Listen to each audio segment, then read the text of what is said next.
Vamos apresentar então a próxima atração. Bom, até mesmo entre os espíritas existe muito receio sobre o futuro desse planeta de regeneração, por serem desconhecidos os acontecimentos dos novos tempos. Mas precisamos nos preparar e só conseguiremos fazer isso se seguirmos os passos de Jesus, amparados pelo bem e pela caridade, como ensina a doutrina espírita.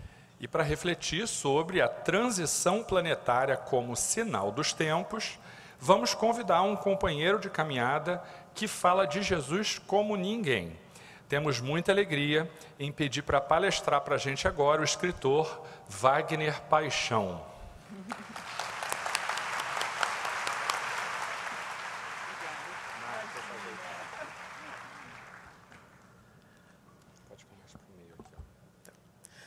Queridos irmãos, queridas irmãs, uma alegria poder compartilhar com todos vocês que estão presentes, com o carinho do Seja Barra, este momento de entendimento e de busca da nossa realização interior.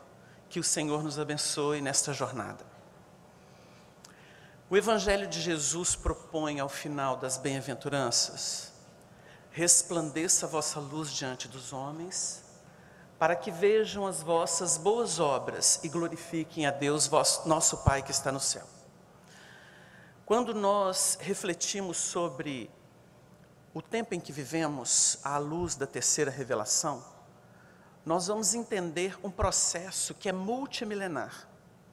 Nós estamos hoje com o Espiritismo no capitel da obra, que seria o coroamento, o fechamento de um grande ciclo evolutivo.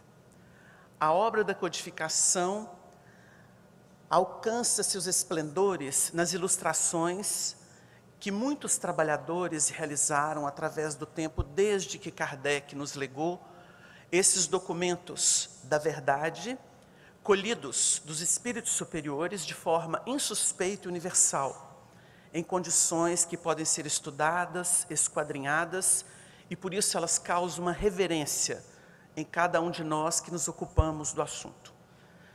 Mas os esplendores de desdobramento dessa obra nos alcançam hoje com grandes missionários do pensamento espírita e da mediunidade consagrada a Jesus, ou à evolução consciente deste planeta.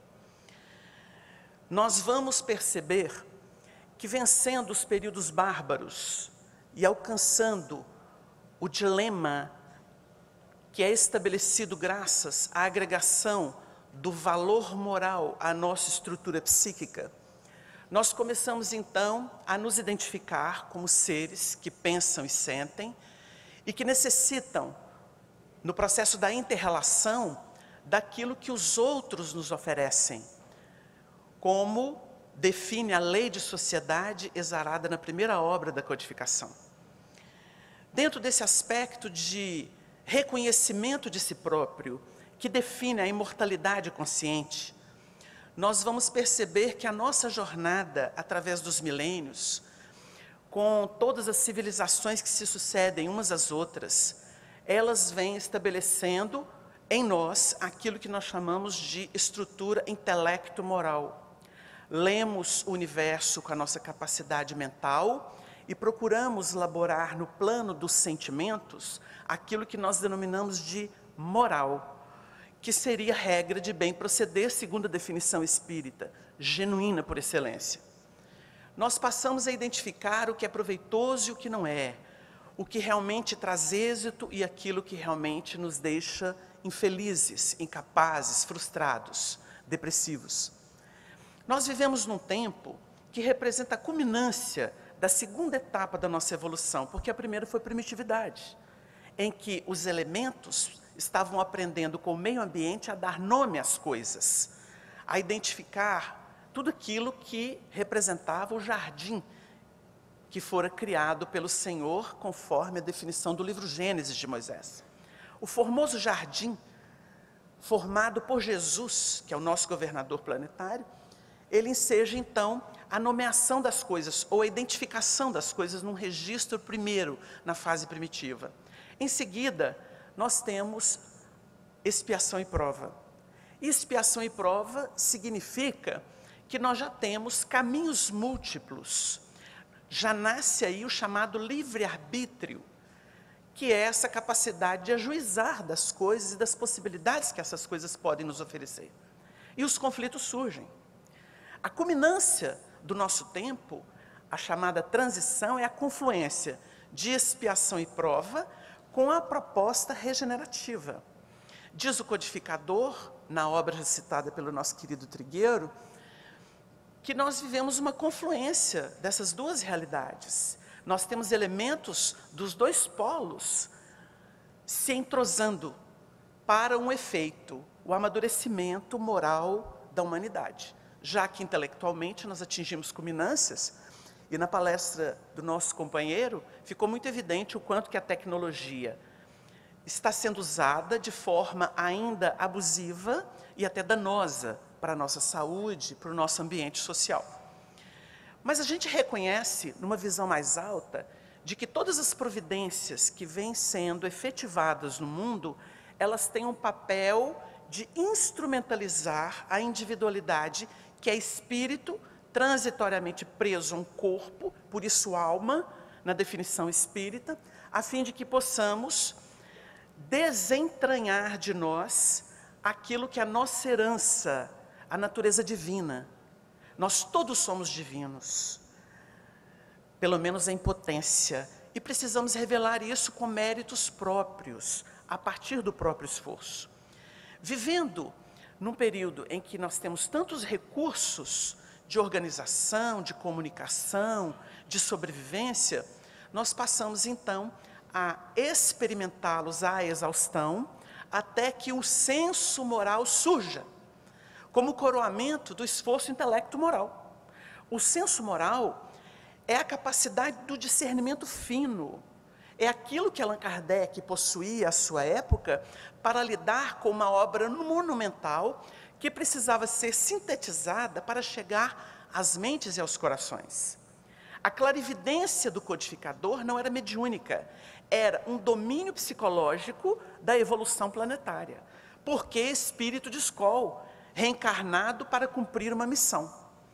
Quando nós lidamos com o espiritismo, o codificador explica que ele é uma providência moralizadora.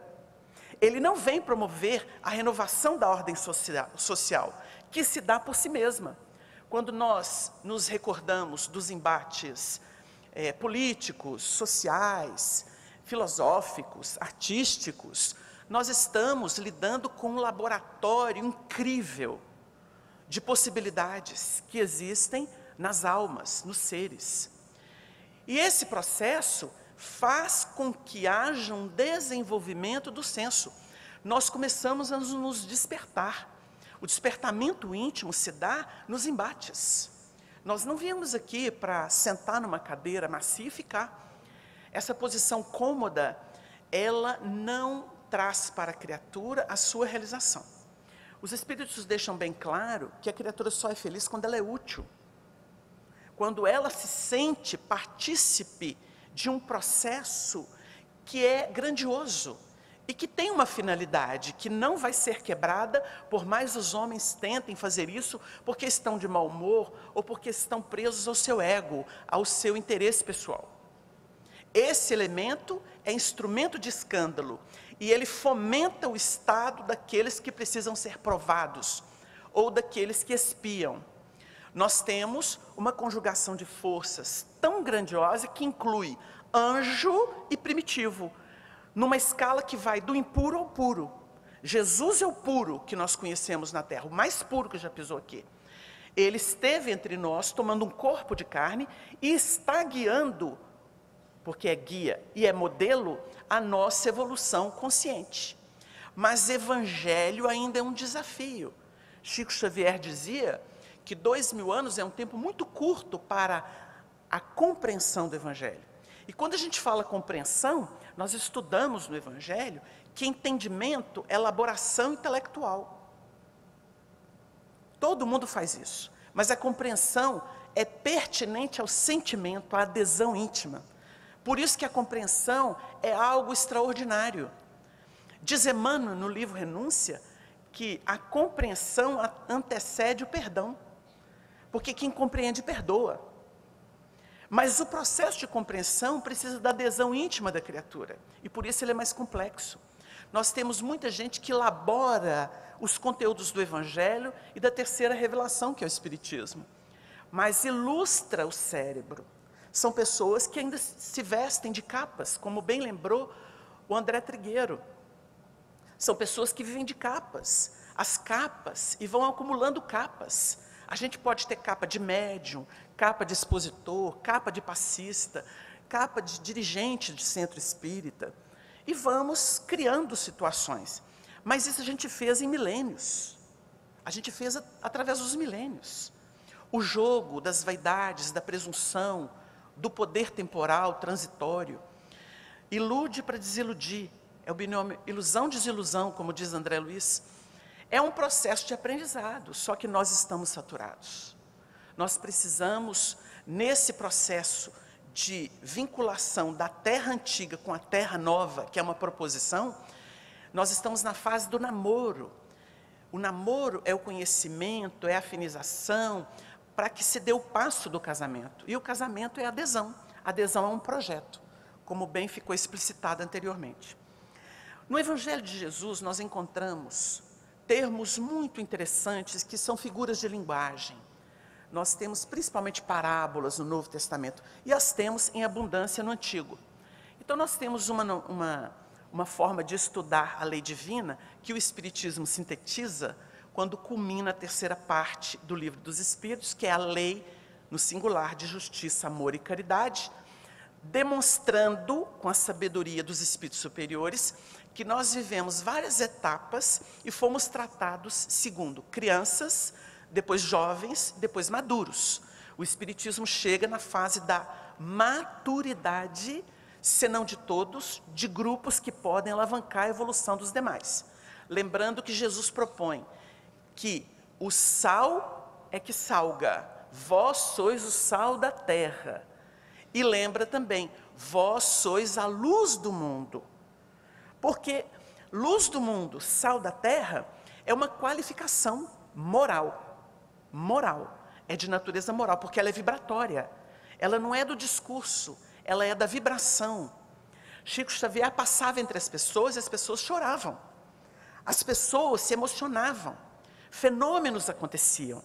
E nós vemos outros médiuns trabalhando isso. A respeitabilidade que eles adquirem pela sua devoção na vida, né? Nós citamos um desencarnado, a Dona Ivone era um baluarte de referência doutrinária.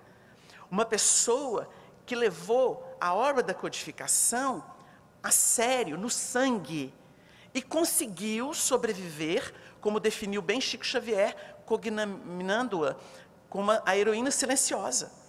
Porque Dona Ivone Pereira tinha tendência suicida recorrente. Um processo de 2 suicídios, um em Portugal, um na França, dentro da sensibilidade que ela tinha como médium, ela recebia os apelos dos suicidas e a necessidade dela, que não descobria vida por dentro de si, era exatamente acabar com tudo. Isso é recorrente no suicida. Daí o grande desafio não é nem voltar no corpo estropiado, mas não sentir vida por dentro do coração. Ter um buraco na alma que nada supre. Ela apoiou-se na doutrina espírita e fez da doutrina espírita o motivo do seu viver. E ela conseguiu transcender, chegando ao final da sua existência coroada pelo mérito, pelo esforço permanente da heroína que soube silenciar a si própria, como definiu Chico Xavier. Nós temos aí o trator de Deus, que é o Divaldo, como definiu Chico, que vai avançando apesar de todas as advertências. São grandes trabalhadores e que, na verdade, balizam para todos os que estamos buscando soluções para o nosso mundo íntimo na doutrina espírita, uma força, uma inspiração muito grande. Quando nós remontamos ao Evangelho, nós vamos ver lá que existem as obras da fé e as obras da lei e as obras da fé. Quando estudamos mais a fundo as obras da lei, é tudo aquilo que precisa se impor à criatura, estabelecendo limites dentro das probabilidades que ela pode ter no campo de suas escolhas. o mal tem limite, porque o mal tem um tempo. Ele não foi criado por Deus. Ele é um distúrbio da criatura. E, na verdade, estudando o livro Céu e Inferno, que vem definir que não existe criação divina no sentido maléfico, e por isso não existe mundos inferiores, como inferno, umbral, porque não foi Deus que criou, isso é criação ilusória nossa. Aí nós estudamos Deus, Espírito e Matéria. Deus, o Criador incriado, que emana uma força divina, que é chamada por André Luiz de hausto do Criador ou força nervosa do Todo Sábio. Esse material foi nomeado por Allan Kardec como fluido cósmico universal. Essa emanação divina, na qual existimos e nos movemos, como disse Paulo de Tarso, e que o Espiritismo, ou seja, André Luiz, na sua obra Evolução em Dois Mundos, define como sendo: a gente vive como peixes no oceano, nós vivemos em Deus como os peixes vivem nos oceanos, para criar uma referência didática. Esse fluido cósmico dá origem a todo tipo de matéria. Então nós temos Deus, o Espírito, que não é matéria, e a matéria propriamente dita, que é a transformação da energia divina. Nós influenciamos a energia divina, porque vivemos em Deus, no pensamento de Deus, como definem alguns espíritos na obra de André Luiz. Vivemos no pensamento de Deus. E Allan Kardec, estudando transição, diz o seguinte: o pensamento de Deus permeia tudo, a intimidade de todos. Nós é que não positivamos o pensamento divino. Nós não positivamos o que é divino. E nós escolhemos. Mas aí está o mérito da criatura. Não somos robôs. Deus não criou robôs. Ele deu liberdade para que a criatura se descubra nesse universo divino. E é por isso que nós estamos aí, lançando mão das coisas e deturpando-as.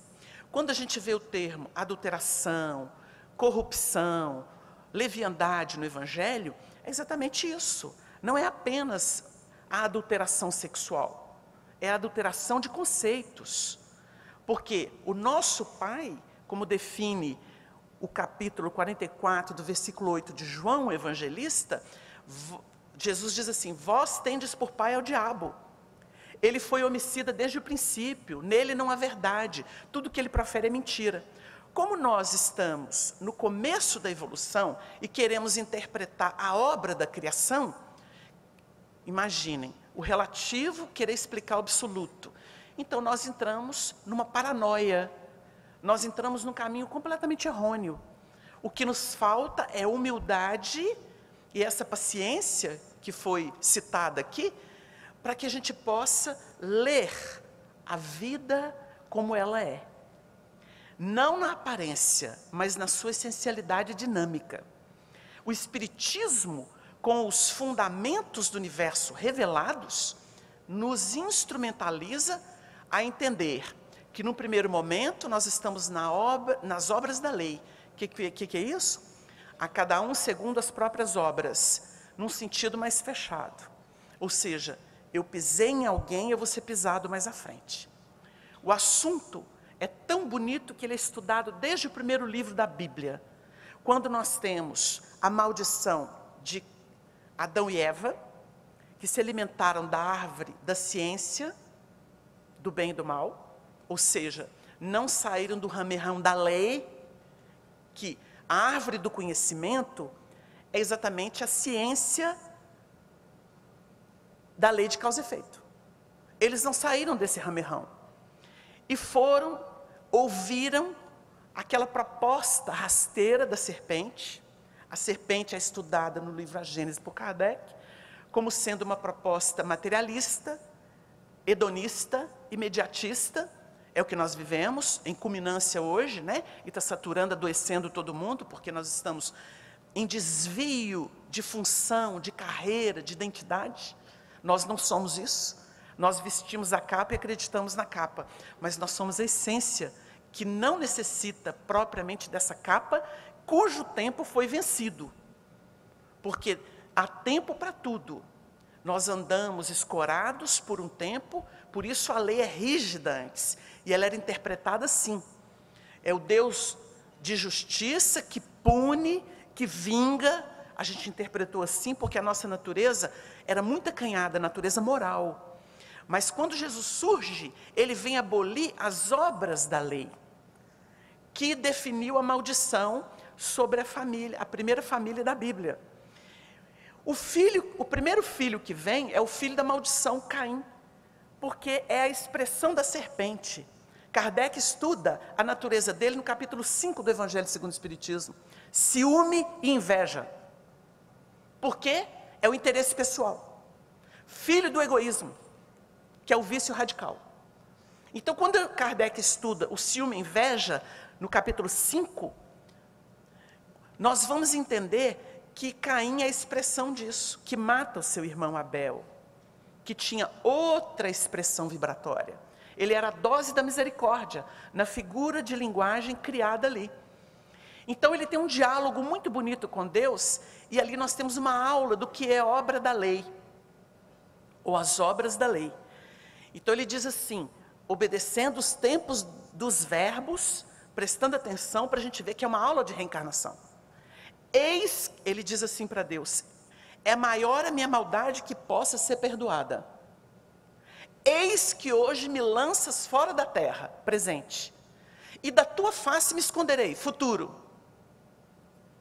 E todo aquele que me achar, futuro, me matará. Porque ele tinha consciência que ele carregava um delito, porque ele foi criminoso. Então ele tinha consciência do delito, ou seja, ele era refém. Onde ele andasse, todo aquele que me achar me matará. Mas em seguida, Deus toma uma providência. E o relator diz assim, e disse Deus, todo aquele que matar a Caim, 7 vezes será castigado. Ou seja, ele multiplicou a pena, porque o objetivo não era alguém se tornar criminoso. A aula de doutrina espírita naquela época. E pôs o Senhor Deus um sinal em Caim, para que todo aquele que o achasse não o matasse. O que aconteceu? Há o problema congênito, que ele ia surgir com ele. Lá na frente, voltando à vida, e com outro nome, ele vai construir. Ele vai para a cidade de Nod, casa-se com uma mulher. Isso foi tema do Pinga Fogo com Chico, quando ele perguntou assim, se Adão e Eva tiveram 2 filhos, e eram só eles na terra, como é que o Caim depois vai para a terra de Nod, e se casa com uma mulher, e cria uma cidade para o seu filho? Essa foi uma questão do Pinga Fogo, mostrando que são figuras de linguagem, para a gente poder interpretar. E hoje o Espiritismo nos mune de recursos para fazer essa pesca de luzes espirituais, para ver o aspecto moral da evolução planetária. Então lá na frente ele constrói uma cidade, e quem que é o filho dele para quem ele dá uma cidade? O que ele tirou a vida. Então nós vemos uma saga, e quando a gente vê obras da lei é isso é expiação, isso é prova. Mas a proposta da regeneração está toda ela contida em um Novo Testamento, porque Jesus não vem abolir a lei, e nós vamos perceber que a lei vive entranhada no amor. A justiça está entranhada no amor, porque é o alicerce da obra. Não existe amor sem princípio de justiça. A justiça nos prepara para o amor. Então Jesus diz assim, num determinado texto do Evangelho, aprendestes que foi dito aos antigos, amareis o vosso próximo e odiareis os vossos inimigos. Isso é o quê? Lei, regime de lei. Você cuida dos seus e cuidado com os outros. Aí você até mata. Por isso que tem gente que pergunta assim, mas Moisés matou, ele recebeu as tábuas da lei não matar. Mas ele não veio interpretar a lei. Jesus veio para viver a lei, em sua plenitude. Ele era o Espírito puro por excelência, apesar da grandeza do profeta, que é considerado pelos espíritos superiores. Porque a sua tarefa foi gigantesca, num mundo, numa época muito bárbara. Então a gente nota que ele alavancou, concebeu as raízes, a geratriz, ou a síntese, é a primeira grande codificação de que temos notícia. Os 10 mandamentos. Vem Jesus, debulha, e nós temos o Evangelho. Mas dizem as grandes autoridades, até de outros ambientes religiosos, que as bem-aventuranças resume todo o Evangelho. Então nós temos Jesus vivendo, e os discípulos, os seguidores anotam, para que chegasse ao nosso tempo. E nós temos hoje o Espiritismo pela palavra dos Espíritos, as vozes do céu, que vem nos ajudar a compreender essa evolução. E vivemos hoje os sinais precursores de uma nova era. Porque vivemos, sem dúvida alguma, o nosso dilema de expiação e prova dentro da lei. Obras da lei, elas não dão o galardão. Paulo, escrevendo aos Hebreus, vai dizer da superioridade de Jesus, frente aos profetas, frente à lei e mesmo aos anjos. Porque o anjo é virtude, existe virtude relativa, mas ele é o conjunto das virtudes, porque o amor é o conjunto, o amor caridoso, porque a caridade não é beneficência. Muita gente confunde caridade com esmola, com um objeto material. Isso é beneficência. Isso é um exercício até de cidadania. Nós vamos compreender isso ainda. Por enquanto a gente acha que está fazendo alguma coisa. É bom, mas é cidadania, porque isso é um dever social. Mas a caridade é um sentimento profundo em que o amor se universaliza. Ele já não é de gueto, não é do país, não é do clã familiar, não é por uma pessoa. É o amor universalizado. Então, por isso que a bandeira do Espiritismo é a caridade, porque é o sentimento do amor purificado. Ele glorifica a criatura. Então, Jesus é, na verdade, superior a tudo isso. E quando nós lidamos com essa proposta crística, ela é o material de trabalho do planeta de regeneração. Porque é moral por excelência, como nunca se viu no planeta. Nós tivemos aqueles que abriram caminho, que antecederam o trabalho fulguroso do Cristo, que resume todos os esforços. Tudo converge para o Evangelho do Cristo. O Evangelho no sentido do que ele ensinou e viveu. Não as interpolações humanas, que hoje a gente pode esquadrinhar e identificar com facilidade, dado o material que recebemos. Mas os Espíritos, na questão 628 do Livro dos Espíritos, definem que nunca, em nenhuma época da humanidade, nós recebemos comunicações tão completas quanto as que hoje nos chegam. Então, desde Allan Kardec, nós estamos sendo nutridos quando o ambiente, aí nós temos que entender a influência do meio, tá, gente? E os agentes, porque nós temos lá a influência moral dos médiuns sendo trabalhada no Livro dos Médiuns, influência do meio. Quando o ambiente é saudável e os instrumentos são sérios e comprometidos com a obra, nós temos comunicações maravilhosas. A gente tem aí, para falar dos desencarnados, um Chico Xavier, um Ivone Pereira, que enalteceram, porque cumpriram a sua missão, enalteceram o Espiritismo do Brasil para o mundo. Obras monumentais, todas elas em conexão com a seiva que a codificação oferece à humanidade. Então nós vivemos um momento em que a ordem social chega pelas pelejas, vamos dizer, de conceituação elementar, na base da inter-relação, a lei de sociedade.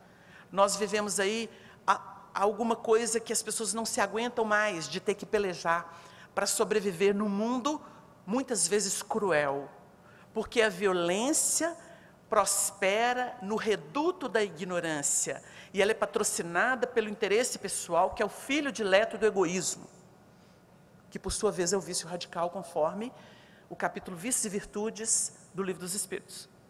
Quando nós entendemos que sem a transformação da natureza humana, nós não teremos as claridades de um planeta mais consciente, nós não estamos operando a chamada evolução consciente. E aí existe um estudo interessante, porque nós vamos aprender com Emmanuel no Pensamento e Vida, que a mente é o espelho da vida em toda parte. O grande trabalho é despertar a mente. Nós, muitas vezes, nos perguntamos aqui, por que a gente faz tanta palestra, por que a gente ouve tanta palestra, e presta atenção em estudos, e tem livros para ler? Porque nós precisamos dialogar. com um material de nível melhor. É por isso que nós precisamos ocupar os espaços disponíveis, para que o pensamento espírita, e não estamos falando de gueto. Allan Kardec definiu que o aspecto religioso do espiritismo é a fraternidade. É a resultante da consciência que se toma dos fatos e da filosofia decorrente desses fatos. Então nós temos a criatura se convertendo de dentro para fora. O espiritismo vem de fora para dentro, dialoga conosco. Quando ele se ambienta no nosso mundo íntimo, nós nos despertamos como seres conscientes da criação. E passamos então a operar em nível melhor, uma oitava a mais no plano do pensamento, das percepções, porque nós temos arejamento. A criatura, por exemplo, que lidava na base da pancada com os outros, ele começa a pensar assim, bobagem, eu entendo melhor agora o comportamento dele, eu sei que ele está num nível evolutivo, que ainda carece de algumas experiências, ele precisa se saturar disso. Então, a religiosidade espírita, ela não tem uniformização, porque nós lidamos com seiva, o espiritismo é seiva, ele não é formalidade. O espiritismo destituiu toda a formalidade, inclusive das religiões, mas Allan Kardec respeita, e ele diz isso nesse último capítulo da Gênesis, capítulo 18, que o espiritismo não se ocupa com a crença pessoal, a forma de manifestar a fé da criatura, ele não se ocupa disso. E a gente vê discussões aí que são improdutivas, porque essa reverência íntima da criatura é dela, é dela. O espiritismo se ocupa com o espírito das coisas, é isso que ele revela. Então nós temos, na doutrina espírita, um material extraordinário. Então o Emmanuel trabalha assim, a mente é o espelho da vida em toda parte. E ele vai trabalhar um capítulo que se chama vontade. E nesse capítulo ele vai organizar o campo mental da criatura humana. Então ele diz assim, nós temos aqui estruturados alguns gabinetes, como desejo, imaginação, inteligência, memória e outros. São gabinetes de trabalho, departamentos, desculpem, são departamentos. Acima dele, nós temos o gabinete da vontade. Ali existe o senso moral. A vontade é sinônimo de senso moral. Sabe por quê? Uma criatura que é primitiva, ela tem desejo. Ela vive num campo todo emocional. Seduziu, ela vai. Aí Kardec define em A Gênese que desejos são molas da alma. Porque impulsiona a criatura a buscar. Eu quero comer, eu quero acasalar, eu quero me resguardar. Desejo é na primitividade. E o desejo depois é um departamento governado por um gabinete chamado vontade. Ah, quão poucos de vós fazem esforços, têm vontade, dizem os espíritos. Porque a criatura fala assim, queria tanto mudar, mas está tão difícil. Comodismo. A pessoa vai ficando. Então nós temos muitos problemas conosco. A providência divina permitiu que desde até antes da doutrina, ou consentâneo com a doutrina, surgissem as ciências psicológicas, de uma forma mais formalizada. E muitos nomes surgiram. E a psicologia, ou a psicanálise, irradiando para a psiquiatria, elas tinham um papel, que era exatamente ajudar a criatura a se compreender no seu universo pessoal. E nós começamos a nos estudar. Agora, a doutrina espírita é eminentemente psicológica, no sentido profundo desse termo. A revista espírita, ela tem um cognome, ela tem um subtítulo, Revista de Estudos Psicológicos. Porque é a nossa natureza espiritual que está sendo estudada, esquadrinhada ali. É um laboratório. E a doutrina espírita é o maior tratado de psicologia, ou da alma, que existe.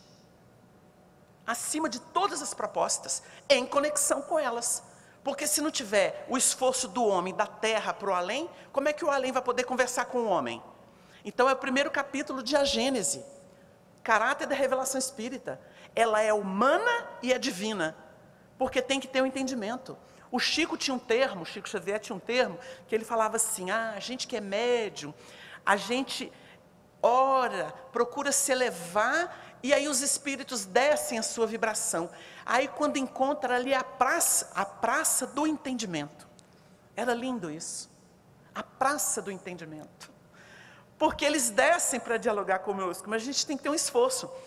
Isso justifica aquilo que a gente aprendeu do passado, e que a gente estava comentando com um companheiro da casa, Alto Paulo, que Allan Kardec utiliza, e que na verdade não é um texto considerado original dos evangelhos, né? É como se fosse algo apócrifo, mas ele utilizou, faça a tua parte que o céu te ajudará. Ele estuda isso no Evangelho segundo o Espiritismo. E nós percebemos que graças a esse pensamento, nós entendemos que tem que ter uma premissa. Eu preciso dar alguma coisa, o primeiro passo é meu. Ainda que depois o Cristo me carregue no colo, mas o primeiro passo tem que ser meu. Eu tenho que fazer adesão, porque Deus usa o tempo, não a violência. E aí nós vamos entendendo o que essa obra da lei fez.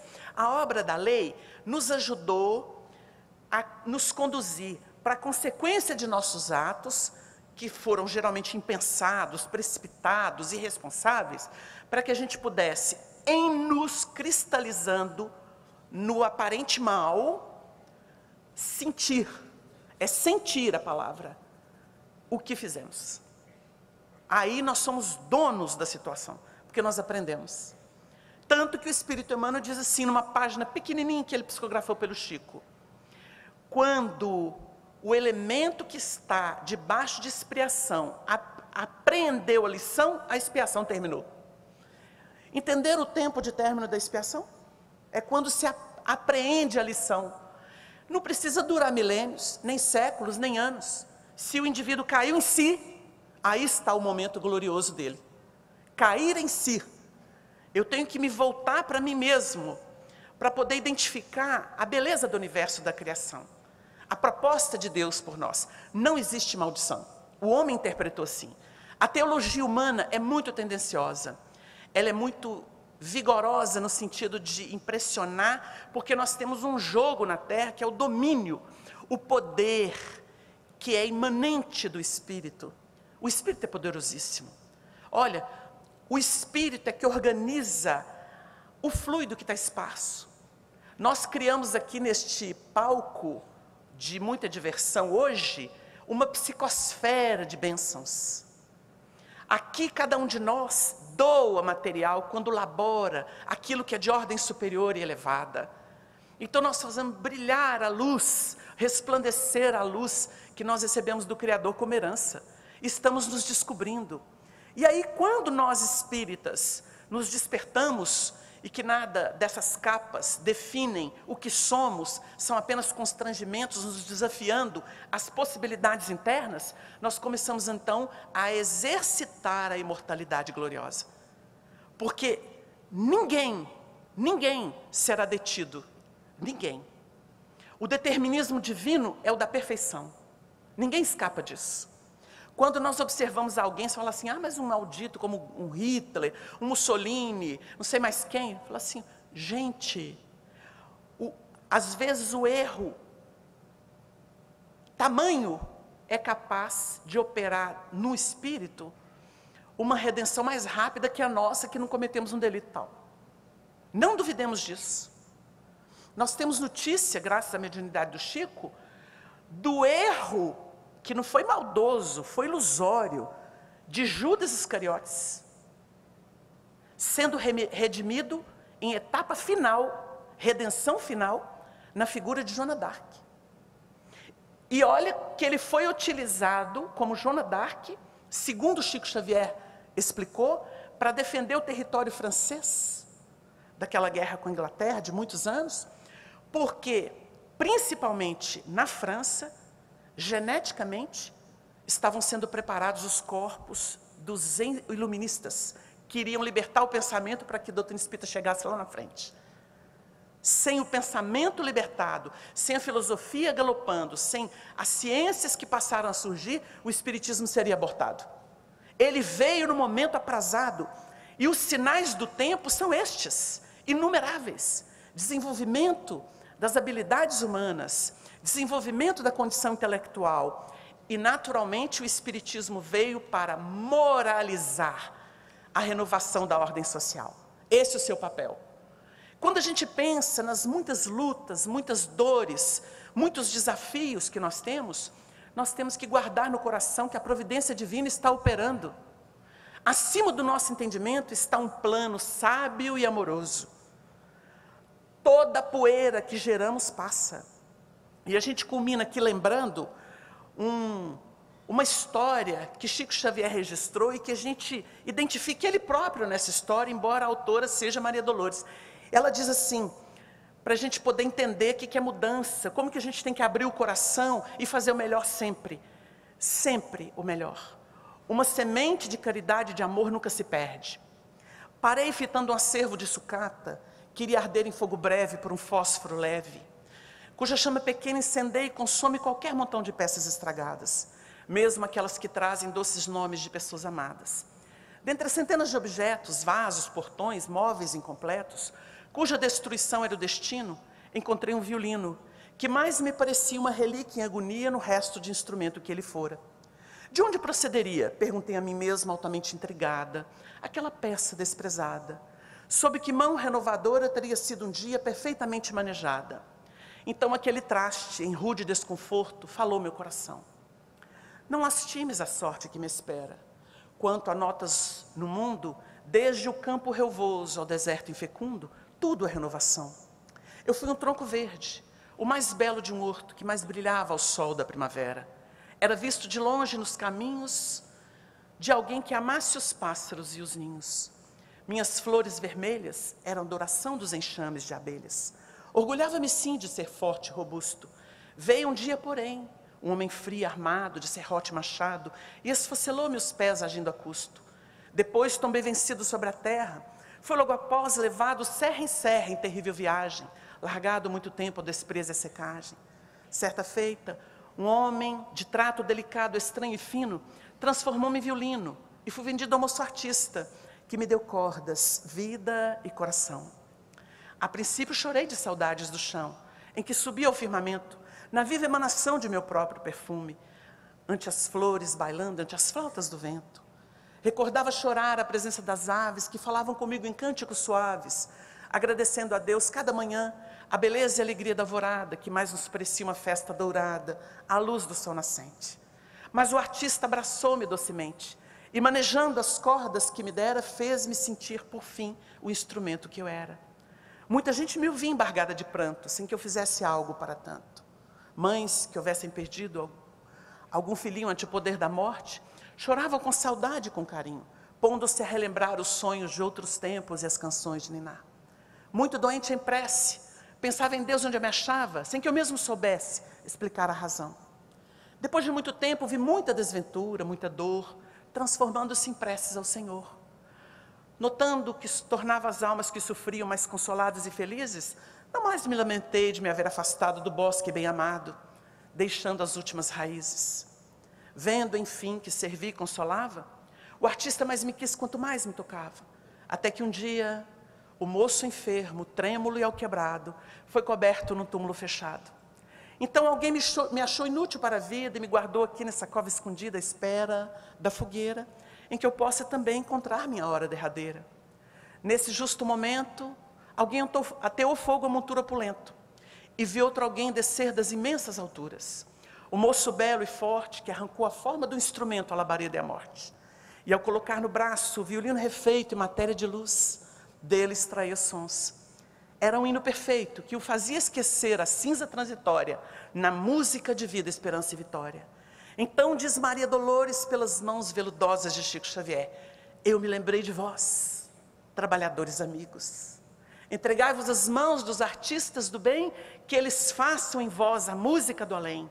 E um dia, qual se fosseis desprezados, por trastes relegados ao frio dos museus, braços de amor virão, para traçar convosco um novo dia, que nos trará a divina alegria entre a bênção da paz e a proteção de Deus.